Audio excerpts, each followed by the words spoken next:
Again, everybody, today we're going on field trip number 4, virtual field trip.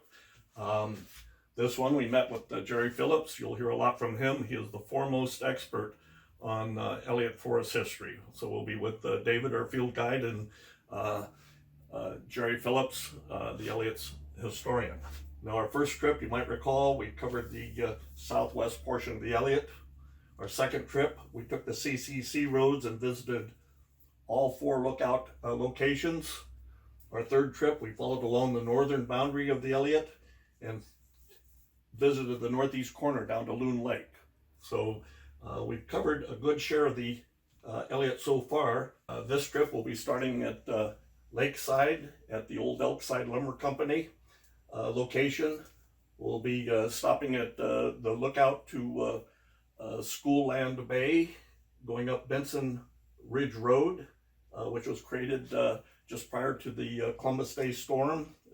And then we will go down to the West Fork and up Elk Creek. We will be visiting David's uncle's land claims. His Uncle Bert, who surveyed this area, county surveyor in, I think, 1905. His grandfather Clarence's cabin site, George Gould Jr.'s cabin site, which is where Gould Lake was before it filled in. We'll be going to Big Saddle and finishing up at Jerry Phillips Reserve. So Jerry's going to be telling you quite a bit about your history, and he is the expert. Okay, here we are on the computer on the Oregon website homepage. We go to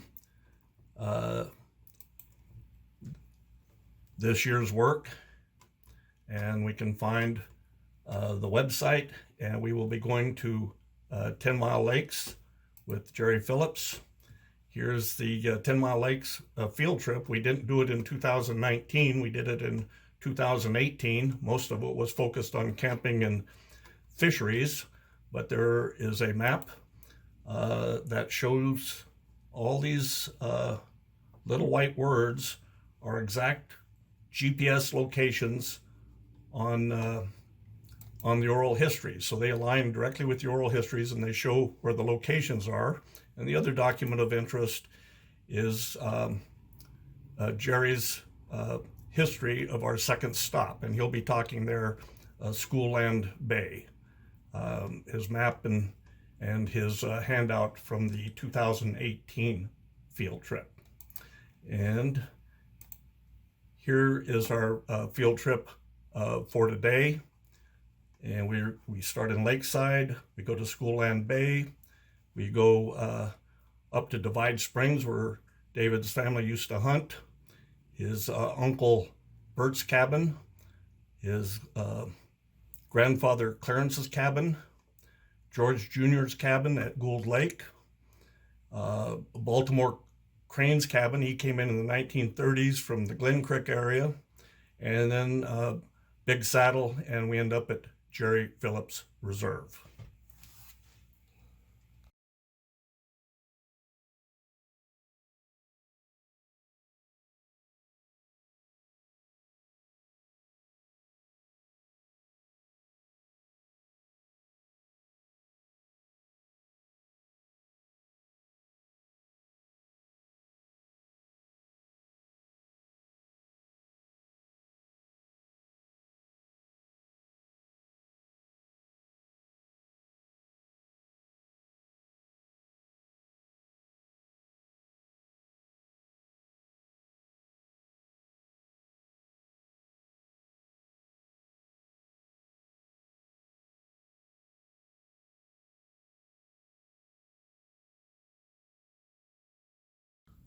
Rolling. Okay. Okay. Jerry, can you tell us about Elkside Lumber Company and what you see today compared to what used to be here? All right. Well, nothing you see today resembles how it looked historically. My memories here begin in 1952 when I moved here to go to work for state forestry. At that time, there had been a mill here called the Tom Rue Lumber Company, and it had ceased operations and was gone. And about 1950, 50, maybe 53, I think it was the Bohemia family came down from Eugene, Cottage Grove, and they bought a mill at Elkside, at Elkton, and then they built one here, and they combined the word Elkton and Lakeside to call it the Elkside Lumber Company, owned by Fay Stewart primarily. So they built the mill here with the idea of process logs from the Elliott State Forest and nearby timberlands. The Elliott Forest lying off to the east from here.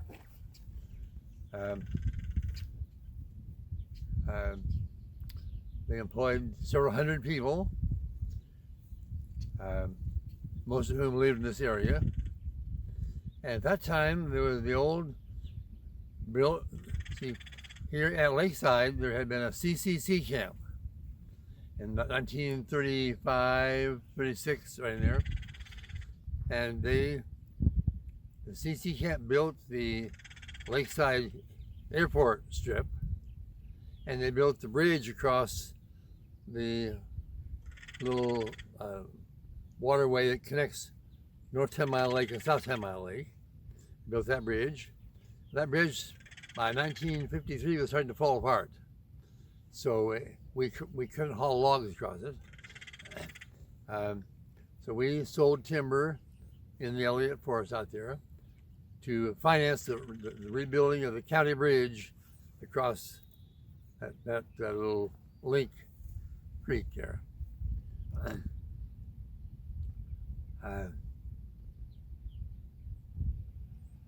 Nothing you see as seen by the camera here looks like it did at that time.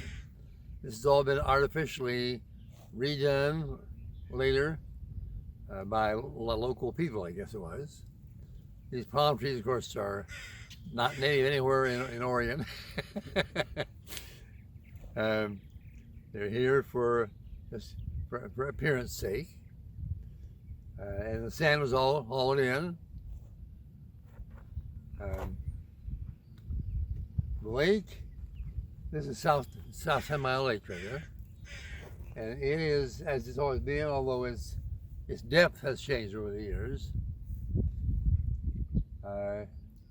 It is, as all lakes in Oregon, except Crater Lake, all other lakes in Oregon, I think they're called, I'm not sure what the word is, allotropic or something, lakes, that means they're dying, from sediment and weeds and whatnot.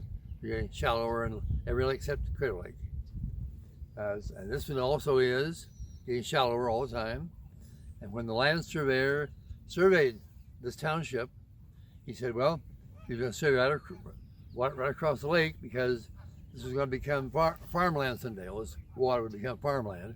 So he should, as we all know, he should have put in meander corners where the survey lines cross the lake, but he didn't do that. He said, no, it's all going to become farmland someday.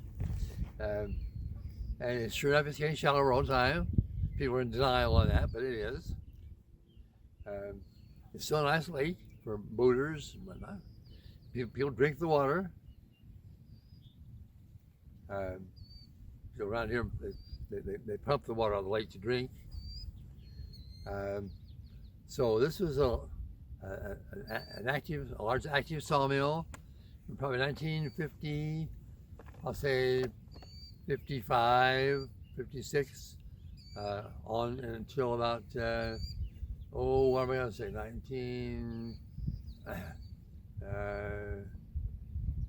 89, 88, somewhere in there. I'm not sure what year they kind of shut down. About the same time that the Elliott State Forest started shutting down. It's all owned, as I say, by the Fay Stewart family up in Cottage Grove. They're cut mainly large second growth logs for railroad ties and other lumber.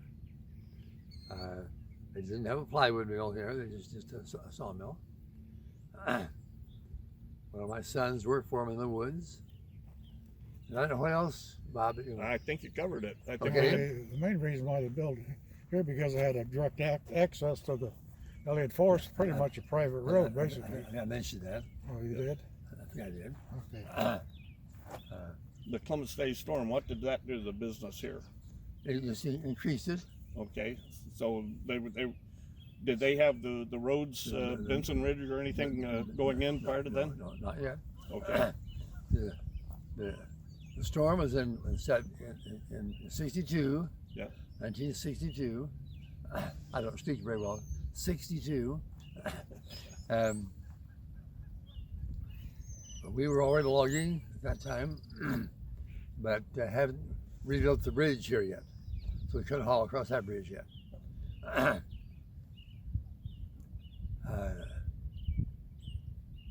Then logging increased steadily, and rebuilt the bridge there about 61, 62. Rebuilt the bridge. And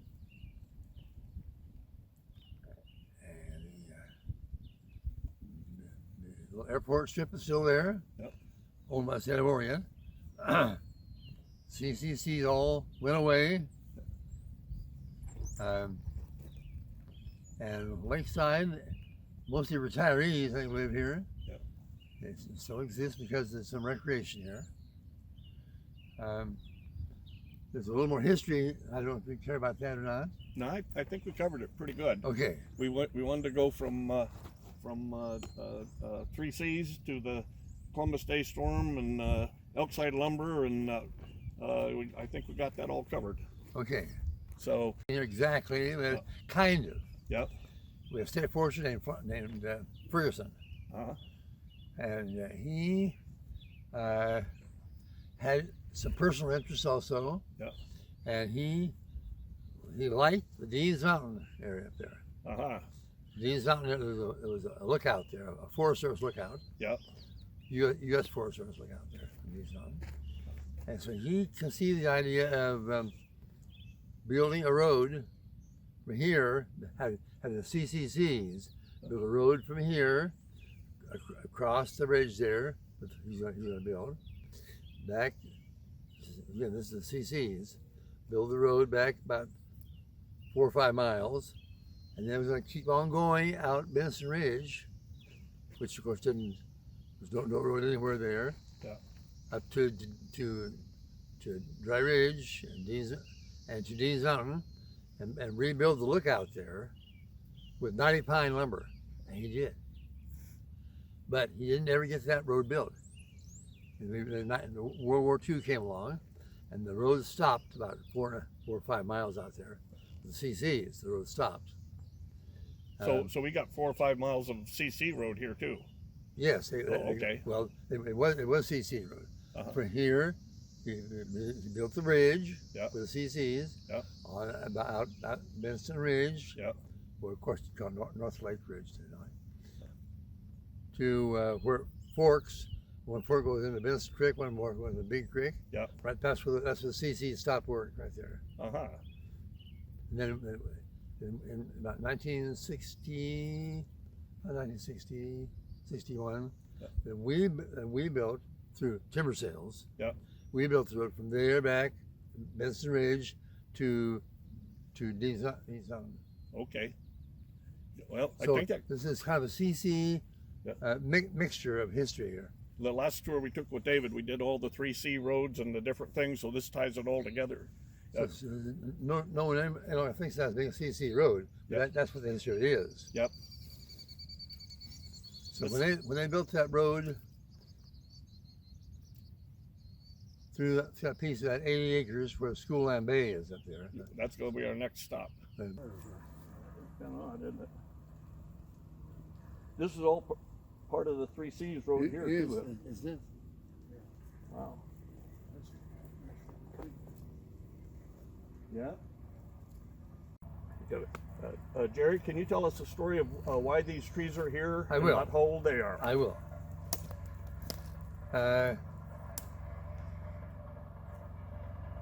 Records seem to show that this whole area burned in 1868. Another fire was in 1879, but there were at least those two. And this timber began growing probably about 1870, by the birth date by 1870. So it's 140 years old now.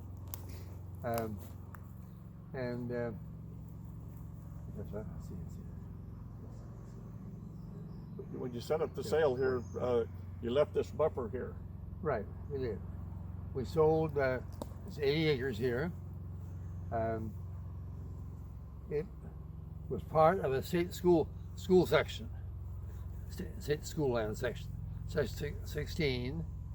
And since there's water down there, people who live here call it School Land Bay, since it was a school land section.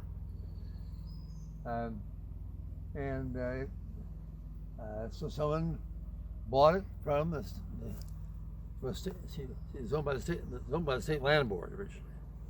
It's a state school section. It was owned by the state land board, and then someone came along. In those days, the state land board would sell any land to anybody who wanted to buy something. So some guy came along and paid them probably $10 an acre for this 80 acres. I don't know why he bought it. There's no water on it, no farmland. He didn't even know why he bought it. It was cheap, so he bought it. Then he never paid taxes on it, so then it reverted to the county. It was county owned for a long time. And when the CCC built the road through here, this is the old CC road, it was owned by the county, and so they didn't have to acquire any right-of-way easement through it. They just went ahead and built the road through. And then the county, in 1940, gave it to the State Board of Forestry as land for the state to manage and give the revenue to the counties, to Coos County. And then in about 1950,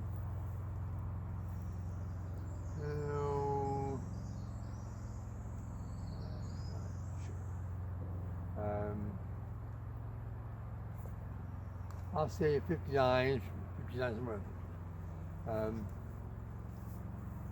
We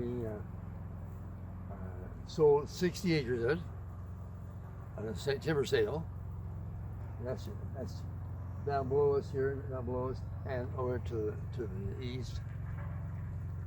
And we kept this 20 acres for people to look at, to enjoy looking at.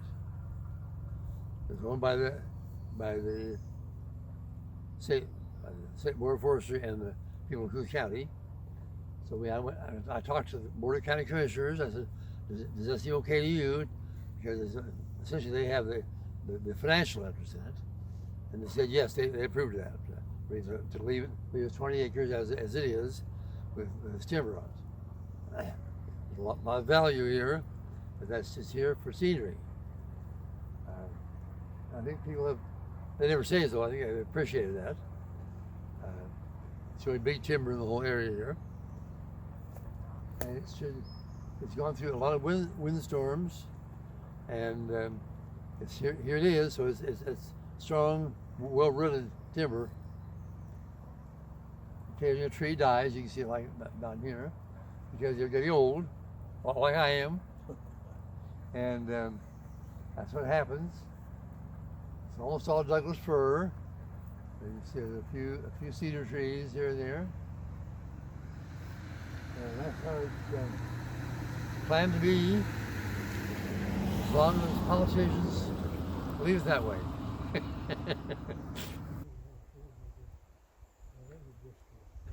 What you see today is that blackberry up in there? Well, salmonberry and You're right. and fairly wild blackberry. There's also an Oregon native blackberry. Yeah. It looks like Himalaya, but when Dave's family drove livestock from the Elkhorn Ranch to market this way. They somehow came up Joe's Creek. I'm not sure exactly how they did that. They came up Joe's Creek and on top of the ridge on to over top of Dean's Mountain and on, Down to Walker Ranch. yeah, down to Walker Ranch. Yeah, Exactly. that would be I'm not quite sure how the they Bartlows did that. did Joe's Creek. They were somewhere in there Well, they probably came up on the ridge, on the ridge, yeah. probably. Most So- Indian trails so- are ridges. So Joe's name got recorded here in the history. Yeah. Well, Joe was an Indian, and, Yep. and he knew my grandparents because he used to come out here and pick berries and stuff on the ridge over here. Salmonberry or huckleberry? Huckleberry and blackberry mostly. Uh-huh. Wild blackberries. There used to be a lot of them out here. Uh-huh. But anyway, my grandfather brought me in there on the CCC road when I was about 8 years old. We stopped here, and he told me this was Divide Spring. They had a camp here, so they could go out and hunt in this area beyond mostly. Get down Benson Ridge and down Schofield Ridge. They actually camped here and then went out in the morning, early in the morning, snuck over to where they wanted to hunt. And then when they did something, bring it back and then pack it back to Elkhorn Ranch. But the Divide Spring, it's called Divide Spring because Joe's Creek comes out of the West Fork right here and goes right up higher than we are here. And we're standing on the divide between the West Fork and the Tenmile Creek and the coast, the Oregon coast. This is the divide. This is the 2000 line. And this was the spot where they camped. And they used to get bored and they would shoot the tops out of some of these fir trees standing. Of course, they were only about 6 feet high then because they were coming back after the big fire. And this was all burnt. There was nothing but big snags and there was a lot of All the snags are still here. you can see the snags. And if you look at those snags, those snags are the same size as these bigger trees. Yeah. And these bigger trees are 140 years old, and those snags are probably 140, under 200 years old for sure. That's right, at least. And but anyway, my grandfather, he couldn't figure out because the road kind of tore it up. Uh-huh. He wasn't sure if the camp was right on the road there or up on the hill there or here. Uh-huh. But this is where he told me about it. And he was only 10 years old at the time, and he was the man that had to take the pack horses back to the ranch, and he would lead the horses with the meat and take them back to the ranch back and forth. Uh-huh. That was his job. And there was a couple spots down there where he was afraid, and because the solid rock just dropped off on both sides of the divide, and afraid they were going to lose something there. He showed me where that was. Uh-huh. That's the main idea. But this was one of their camps, and they had 2.5 sections of property up here that they were actually ranching. 2.5 townships. Yeah, 2.5 townships. There was no Merlets here then. I want to emphasize that. And there was 3 fires that went through here. And the last one was 1879. That's all documented. And, Agreed. Yeah. and 1868 fire, that's pretty well documented. Both those. Yep. And I believe there was the 1840 fire because it shows up over on the head of Glen Creek, and I believe it went through here. That's the one that came across the river from Scottsburg. It may not have been 1840, it may have been 1838 or 1842 or 1847. Somewhere around there. We don't really know. But There were a number of them. Yep. And they were undocumented because no one cared. Yep. yeah, they didn't, Fire was a good thing. yeah. Plus, there's nobody that could write at that time. No anyway. way to document it. No cameras. But what they had, they called it pea vine, was what they called it, is what the deer. They were all hunting deer. It wasn't elk, it was deer. Where was Peavine at? The pea vine was on all these ridges. Oh, okay. Because I've heard you say Peavine Yeah. Ridge, but I thought that was on the other side of Dean's That's Mountain. kind of a longer term. Yeah. Uh-huh. And I saw some down on Larson Inlet the other day. I should have picked it so you'd have it, but I haven't seen any up here yet. Uh-huh. When I go out, we can take a picture of it on the way out. Okay. Show you what it looks like. Okay. But that's what the deer eat and what they're getting fat on. And Uh-huh. and they only shot the 3 points or bigger. They never shot does, or they were actually ranching they were actually harvesting the deer and selling the deer meat as the jerky. Most of it went to San Francisco. Uh-huh. That's how they made a living out here. They were all by themselves except for Joe. And They were guides. yeah, they made a living doing it. And whatever. We didn't know about a marble murrelet. That kind of snuck in there somewhere. I'm not down so the sure road. there's any marble murrelets out here now. They fly through Well, they here. fly so fast you can't see them. 60 to 90 miles an hour. Okay. We're at the site of Bert's cabin, and David and Jerry, can you explain Elkhorn Ridge when that was put in, and a little bit about the West Fork and where Bert's cabin was and why he had a cabin? Go ahead on your deal. Well, I can't say very much. We built Elkhorn Ridge here as a timber sale access road. It goes from here over to Elk Creek. There's a concrete bridge over there at Elk Creek. Just south of Gill's Lake. North of Gill's Lake. And that's all there is to say about it. Pretty much, it's an access road. When did they build it? I'm just gonna guess. That's all it is, a guess. 68, So it'd be something like that. a sale, a salvage sale from the Columbus Day No, Storm. it was all green timber. Oh, It was okay. all green timber. Uh-huh. So we sold salvage up through 65, 66. Uh-huh. That was the end of it. And we kept logging it because it's 300 million. Uh-huh. We had any more salvage sales after 66. Uh-huh. Anyway, this was Bert's cabin. It was the oldest son, and there was 3 other homesteads besides the original one. And this was actually surveyed, and we just came up down Joe's Creek behind us.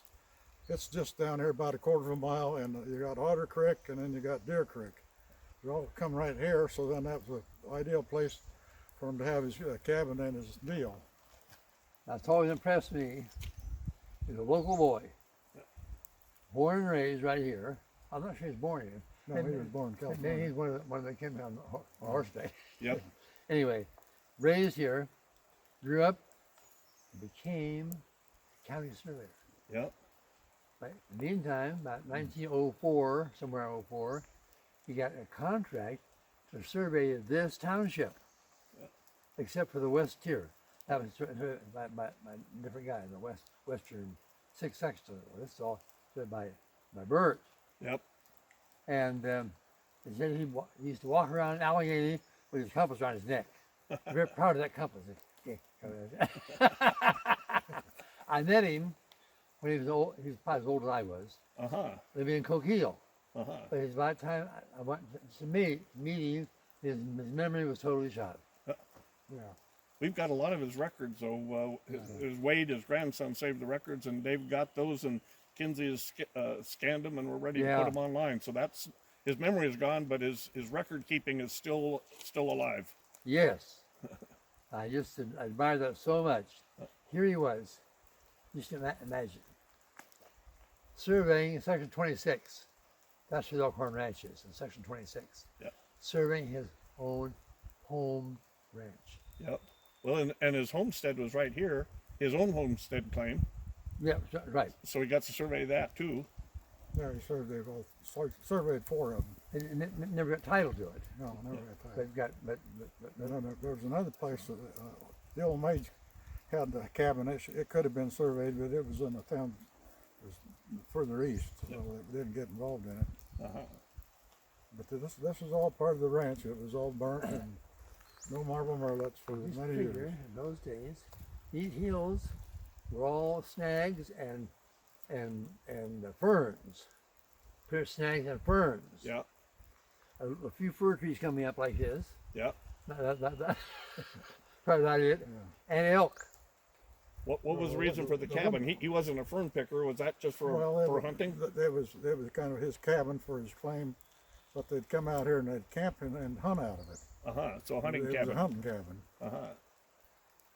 And then but anyway, that's the main part of the story. Okay. What's the next stop then? Clarence's cabin. Okay.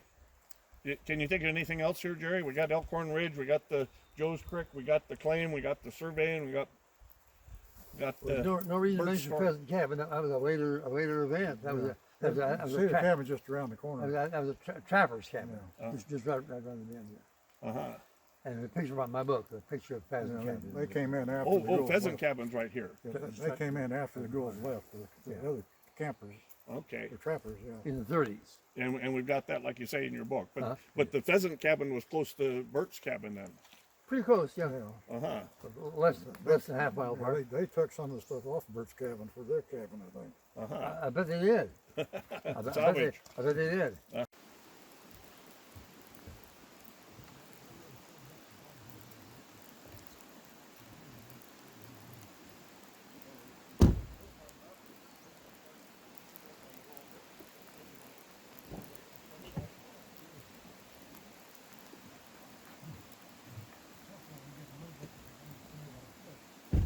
I was going to say this is in the 30s. This is all so it was all trapping country. Uh-huh. People came over here from the Glen Creek side, over the warehouse side of it. Came over the hill, all the way down through Elk Creek, and had trappers cabin. That's what Baldy Crane's cabin was, a trappers cabin. On down through here, and they made a little bit of money. Yeah. You know, in those days, in the 30s, money was so scarce. Today, you can't imagine how scarce money was.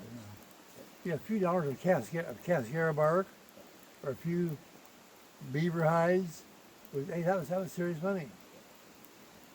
They made money out of myrtle. And fern picking. Absolutely. Anyway, We sold thousands of acres in here of fern picking and huckleberry picking contracts. Uh-huh. What years was that? The 50s. in the 50s, the Elliott Forest was selling fern picking and huckleberry picking contracts. Absolutely. Oh, wow. I didn't realize it was that late. Yeah. When was Clarence in here? well, it'd been after 1890, Uh-huh. probably about 1900. But it was surveyed by Bert when the old man decided he was going to leave. They surveyed the whole section or township. Old Township. That was about 1910. And each one of these homesteads is mapped out, and it's in the survey. It's all legal. They just Yes, didn't. it is. They just didn't go and pay the bill or prove up on it. So they never got improved up on any Well, of they them? never did, except no. the original No. homestead. Uh-huh. They just never bothered to do it. And I think George's further up the river here, there was some kind of a mix-up there. I think he may have started to and then didn't finish it. Up where the lake. Up by Gould's Lake, yeah. Yeah. But that's George Jr. George Jr., yeah. Uh-huh. So Clarence's brother Yeah. and Bert's brother. Yeah, but anyway, this was Clarence's homestead. He was my grandfather, and there's a place just south of it called Hidden Valley, and it's a beautiful little spot back here on the 9500 It is. road, and we're just up south of the 9500 on the 9000 at Clarence's place, and he had a home here and everything. They mainly come and use them for a quick stay to hunting in the immediate area.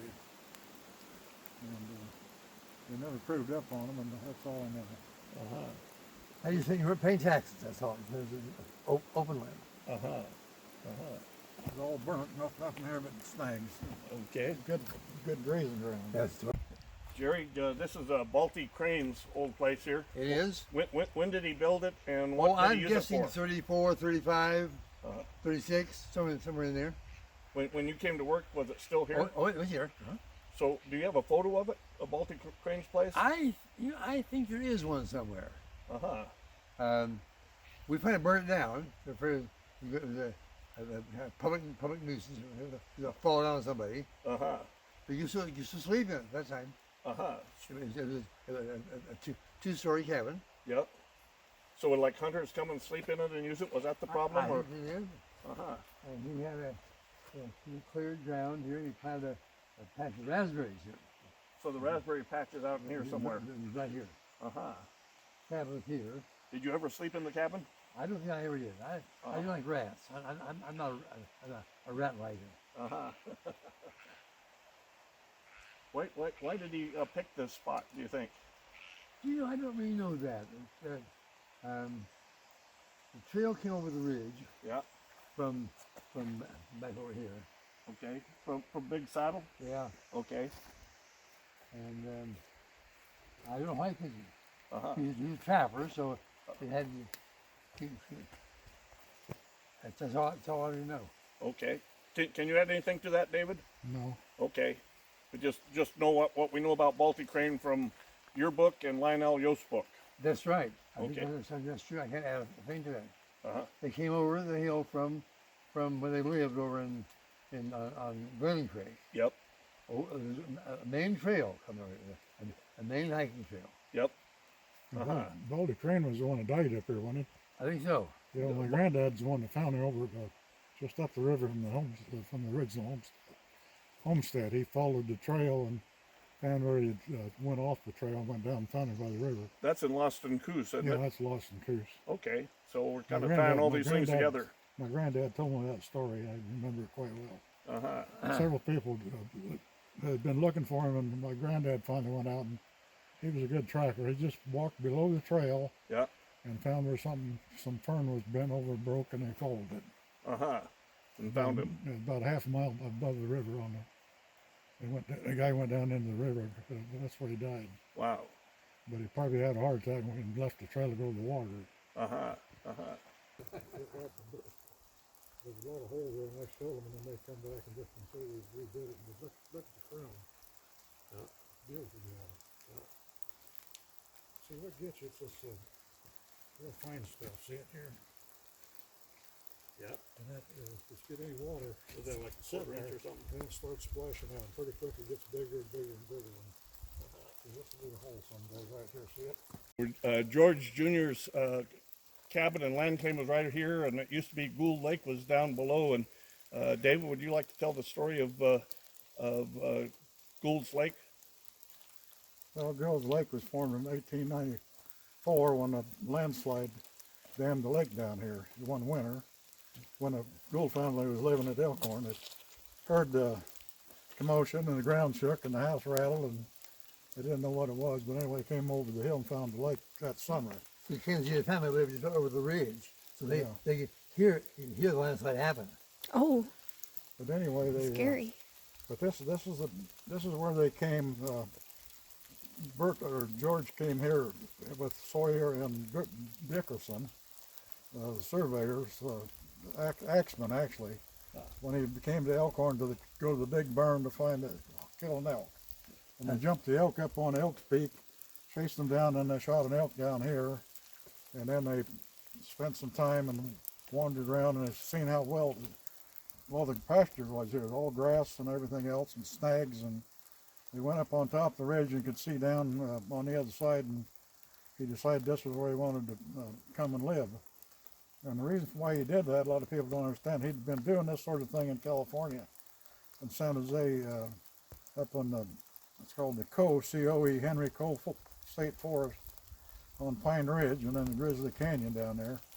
He was actually taking cattle as he grew up as a young man from the farmers, and they're getting paid to range them on the domain land and bring them back. That's how he made his living. And so this is kind of what he liked to do. That's why he ended up out in the middle of nowhere. Nobody around here. Everybody thought he was crazy, but that's what he liked to do. So he had a cattle ranch here. It was ideal with all the snags and wide open. And when they brought the cattle in from Drain, they drove them into here and just dropped them off, and this is where they kept them. Most of them had elk creek here. It was all government land. It was all open government land. Jerry, what? Now you were here in the '50s when Gould's Lake was still here. It's all sedimented in. Was the cabin still here or anything? No. Or any signs of? No, it wasn't. Uh-huh. How about the trees behind us there? Those grouse ladders. Well, they were there. Okay. How big were they? Can you Oh, remember? they were probably 24 inches. Uh-huh. Uh-huh. So they're maybe 80 years old, Oh, they're probably 100 years old now. 100 years old. Okay. 110. Uh-huh. So when George Jr. came in here, there wasn't any timber to speak of still.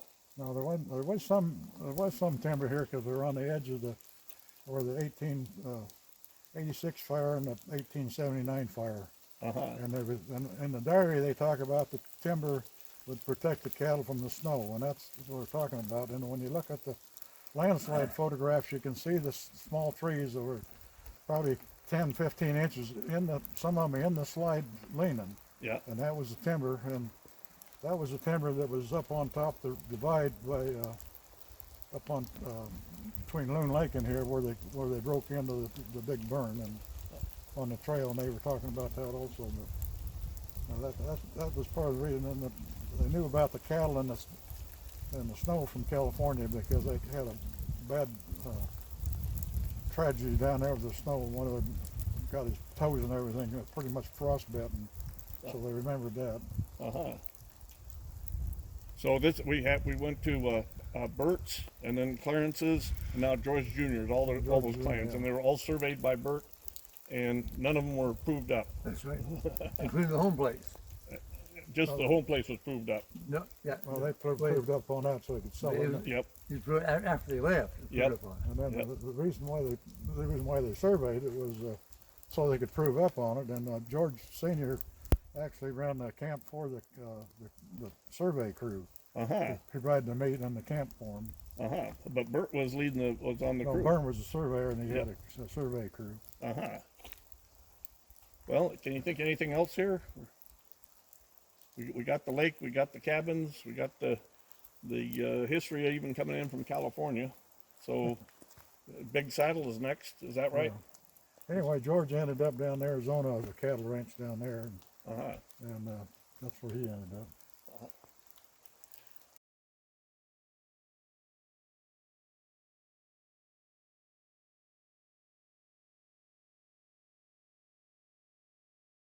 Local reference here. This is Elk Ridge is a long ridge, and it goes clear from Allegheny clear to Loon Lake, and this is the lowest point in the ridge, the saddle, and we have to refer to it as Big Saddle, just because its location and it's kind of a low point.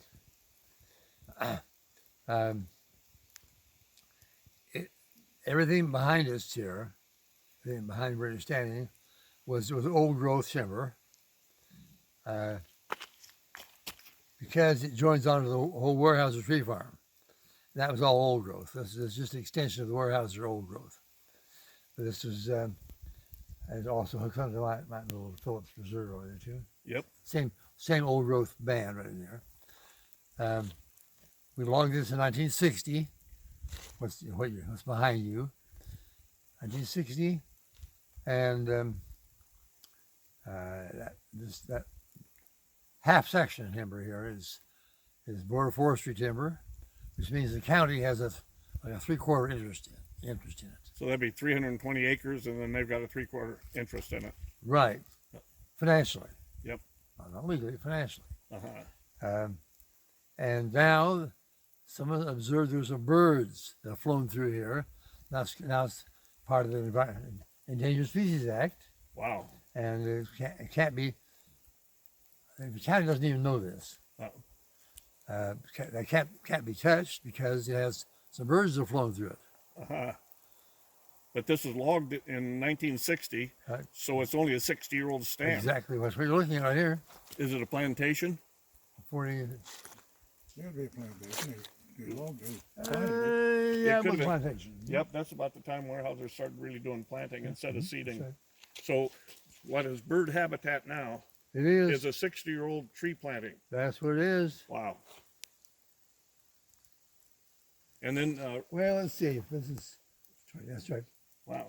And then behind us, that water hole there, was that a natural spring or is that something they just built in there? That's natural. So that would line up with the Indian spring down here Yes, it would. along the ridge line. Line up with So this probably likely, they would call this a wild idea, but I would think that was an ancient camping ground. I would think so too. Yeah, it's right on the trail from Allegheny to Scottsburg, and it's a water hole right along the ridge line. And more of those large old growth trees Uh-huh.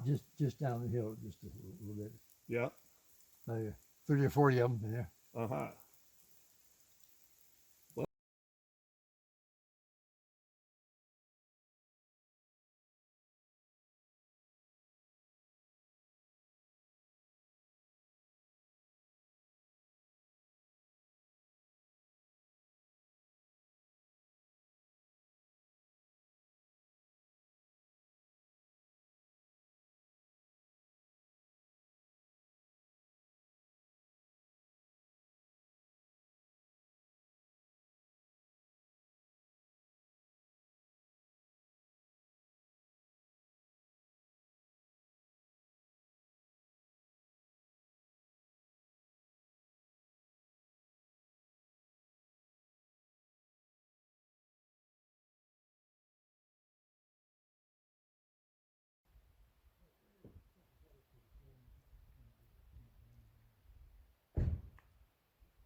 first time I was here with David, he told the story of how this got its name. We put a proposal into the state land board, and a couple of local politicians picked it up, and we got an official name change. It's Jerry Phillips Reserve. David, you want to tell the story on how it got its name? Well, it's trying to honor Jerry for what work he's done on the Elliott Forest. And this actually acreage here used to belong to Weyerhaeuser, and he negotiated with Weyerhaeuser and did a trade and acquired this. It's one of the few places that's old growth on the Elliott Forest, and he wanted to preserve the look of it, and he was way ahead of the curve on this environmentalist. He wanted to save it for posterity so people could view it. And so he was one of our first environmentalists. I tell him that, and he laughs at me. But that's why we did it, to honor Jerry. And